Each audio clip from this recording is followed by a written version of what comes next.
റിയൽമിയുടെ Realme 11 4G എന്ന പുതിയൊരു smart phone launch ചെയ്യാൻ പോകുന്നുണ്ട്. ഈ ഒരു ഫോണിൻ്റെ ലോഞ്ച് ഡേറ്റിനെ പറ്റിയിട്ടുള്ള ചില ന്യൂസുകളൊക്കെ ഇപ്പം പുറത്തു വന്നിട്ടുണ്ട്. അതുപോലെ തന്നെ ഫീച്ചേഴ്സിനെ പറ്റിയിട്ടുള്ള പല കാര്യങ്ങളും ഇപ്പം അറിയാനും കഴിഞ്ഞിട്ടുണ്ട്.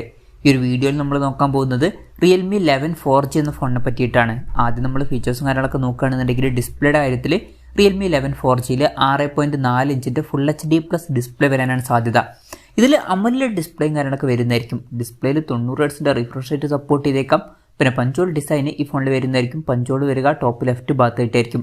ഈ ഫോണിൻ്റെ ചില റെൻഡേഴ്സും കാര്യങ്ങളൊക്കെ ഇപ്പം പുറത്തു വന്നിട്ടുണ്ട്. അതിൽ ഈ ഒരു ഡിസൈനാണ് കാണിക്കുന്നത്. ഫോണിൻ്റെ ഫ്രണ്ടിൽ ഗൊറില്ല ഗ്ലാസ് 5ൻ്റെ പ്രൊട്ടക്ഷനും കാര്യങ്ങളൊക്കെ വരുന്നതായിരിക്കും. അപ്പം അത്യാവശ്യം തിരക്കുകളില്ലാത്ത ഡിസ്പ്ലേ ഫീച്ചേഴ്സൊക്കെ ഈ ഫോണിൽ വന്നേക്കാം. Realme 10 4G എന്ന ഫോണിലും ഏകദേശം ഇതുപോലുള്ള ഡിസ്പ്ലേ ഫീച്ചേഴ്സൊക്കെ തന്നെയാണ് വന്നിട്ടുള്ളത്. അപ്പം ഡിസ്പ്ലേയുടെ കാര്യത്തിൽ വലിയൊരു അപ്ഗ്രേഡും കാര്യങ്ങളൊന്നും വരാൻ സാധ്യതയില്ല. In display finger print sensor ഈ ഫോണിൽ വരുന്നതായിരിക്കും. ഫോണിൻ്റെ വെയിറ്റ് വരിക 178 ഗ്രാം ആയിരിക്കും. തിക്നെസ് വരിക 7.95 mm ആയിരിക്കും. പിന്നെ ഈ ഫോണിൻ്റെ ബ്ലാക്ക് അതുപോലെ തന്നെ ഗോൾഡ് എന്നീ കളർ വേരിയൻസ് ലോഞ്ച് ചെയ്തേക്കാം. ഇനി പ്രോസസ്സറിൻ്റെ കാര്യത്തിലോട്ട് വരികയാണെന്നുണ്ടെങ്കിൽ mediatekൻ്റെ helio G99 എന്ന പ്രോസസ്സറായിരിക്കും ഈ ഫോണിൽ വരിക എന്നാണ് ഇപ്പോഴുള്ള റിപ്പോർട്ടുകൾ പറയുന്നത്. Realme 10 4G എന്ന ഫോണിലും ഇതേ സെയിം പ്രോസസ്സറൊക്കെ തന്നെയാണ് വന്നിട്ടുള്ളത്. ഈ ഫോണിൽ 5G സപ്പോർട്ടൊന്നും വരില്ല. മാക്സിമം 4G സപ്പോർട്ടായിരിക്കും വരിക. പിന്നെ 3.5 mm mediatek വന്നേക്കാം. അതുപോലെ തന്നെ മെമ്മറി കാർഡ് സ്ലോട്ടും ഈ ഫോണിൽ വരുന്നതായിരിക്കും. Android 13 ബേസ് ആയിട്ടുള്ള Realme സോഫ്റ്റ്വെയർ ആയിരിക്കും ഈ ഫോണിൽ വരിക. ക്യാമറയുടെ കാര്യം പറയുകയാണെന്നുണ്ടെങ്കിൽ ഫോണിൻ്റെ പിന്നിൽ ഡ്യുവൽ ക്യാമറ സെറ്റപ്പ് വരാനാണ് സാധ്യത.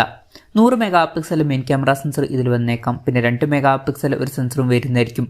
അൾട്രാ വൈഡ് ആംഗിൾ ലെൻസ് കൂടി ഉണ്ടായിരുന്നെങ്കിൽ കുറച്ചും കൂടി നന്നായിനെ. പിന്നെ Realme 10 4G എന്ന ഫോണിൽ 50 MP മെയിൻ ക്യാമറ സെൻസറാണ് വന്നിട്ടുണ്ടായിരുന്നത്. ഇതിലോട്ട് വരുമ്പം അത് 100 MP ആയിട്ട് മാറുന്നതായിരിക്കും. പിന്നെ ഫ്രണ്ടിൽ 16 MP സെൽഫി ക്യാമറ വന്നേക്കാം. ഇനി ബാറ്ററിയുടെ കാര്യത്തിലോട്ട് വരികയാണെന്നുണ്ടെങ്കിൽ 5000 mAh ബാറ്ററി ഇതിൽ വരുന്നതായിരിക്കും. Realme 10 4G എന്ന ഫോണിലും 5000 mAh ബാറ്ററി ഒക്കെ തന്നെയാണ് വന്നിട്ടുള്ളത്. പക്ഷേ ഫാസ്റ്റ് ചാർജ് സപ്പോർട്ടിൻ്റെ കാര്യത്തിൽ അപ്ഗ്രേഡ് വരുന്നതായിരിക്കും. Realme 10 4Gയിൽ 33 വാട്ടിൻ്റെ ഫാസ്റ്റ് ചാർജ് സപ്പോർട്ടാണ് വന്നിട്ടുള്ളത്. എന്നാൽ ഈ ഫോണിലോട്ട് വരുമ്പം 67 വാട്ടിൻ്റെ ഫാസ്റ്റ് ചാർജ് സപ്പോർട്ട് വന്നേക്കാം എന്നാണ് ഇപ്പോഴുള്ള റിപ്പോർട്ടുകൾ പറയുന്നത്. Type C ചാർജിംഗ് പോർട്ടുമായിട്ടായിരിക്കും ഈ ഒരു സ്മാർട്ട് ഫോൺ വരിക.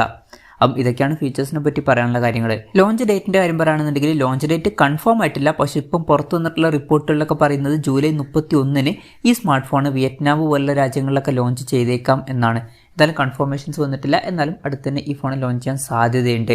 Realme 10 4G എന്ന ഫോണായിട്ട് കമ്പയർ ചെയ്യുമ്പോൾ ഭയങ്കര വലിയ അപ്ഡേറ്റ്സ് ഒന്നും ഈ ഫോണിൽ വരാൻ സാധ്യതയില്ല. ഏകദേശം സെയിം ആയിട്ടുള്ള ഡിസ്പ്ലേ ഫീച്ചേഴ്സും ഏകദേശം സെയിം ആയിട്ടുള്ള പ്രോസസ്സറും കാര്യങ്ങളൊക്കെ ആയിരിക്കും വരിക. കാര്യമായിട്ടുള്ള ഡിഫറൻസ് എന്ന് പറയുന്നത് മെയിൻ ക്യാമറ സെൻസറിൻ്റെ കാര്യത്തിലും അതുപോലെ തന്നെ ഫാസ്റ്റ് ചാർജ് സപ്പോർട്ടിൻ്റെ കാര്യത്തിലൊക്കെ ആയിരിക്കും വരിക.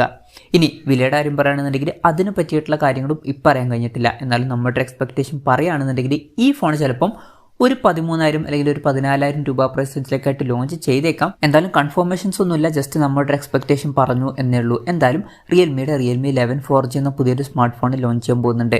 ഈ ഫോണിൻ്റെ ഫീച്ചേഴ്സിനെ പറ്റിയിട്ടുള്ള നിങ്ങളുടെ അഭിപ്രായം ജസ്റ്റ് ഒന്ന് കമൻറ്റ് ചെയ്യുക. അതുപോലെ തന്നെ ഈ ഒരു സ്മാർട്ട് ഫോൺ ഇന്ത്യൻ മാർക്കറ്റിൽ നിങ്ങൾ ഏത് പ്രൈസിങ്ങിലാണ് എക്സ്പെക്റ്റ് ചെയ്യുന്നത് എന്നുള്ള കാര്യം കൂടി ജസ്റ്റ് ഒന്ന് കമൻറ്റ് ചെയ്യുക.